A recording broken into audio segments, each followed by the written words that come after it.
আজকে পাইলস রোগীদের রক্তস্রাবের ক্ষেত্রে একটি ছোট্ট টিপস আপনাদের সামনে উপস্থাপন করছি, যেটা সচরাচর হয়ে থাকে। পাইলস বা অশ্ব রোগীদের হঠাৎ টয়লেটে গেলে মলদ্বার দিয়ে বা পাইপথ দিয়ে রক্তস্রাব হচ্ছে।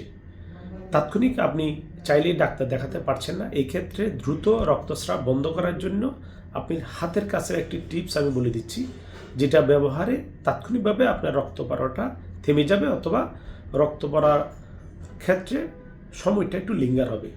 আপনি বা আমাদের বাসার প্রত্যেকেরই ফ্রিজ আছে, ফ্রিজ থেকে একটা আইস কিউব বের করে তাৎক্ষণিক একটা নরম সফট কাপড়ে পেঁচিয়ে আপনি আপনার পাইপাতে 30 থেকে 40 সেকেন্ড এভাবে 2-3 বার যদি ধরে রাখেন, তাৎক্ষণিক পাইপথ দিয়ে রক্ত পড়ার যে ব্যাপারটা সেটা দ্রুত বন্ধ হবে। অর্থাৎ আপনার যে অ্যাক্টিভ ব্লিডিং খুব দ্রুতভাবে প্রচুর পরিমাণে যে পাইপথ দিয়ে ওয়াশরুমে বা টয়লেটে বসে রক্ত যাচ্ছে, সেই রক্ত যাওয়াটা আপাতত থেমে যাবে যদি আপনি আপনার পাইপথে বরফ ইউজ করেন।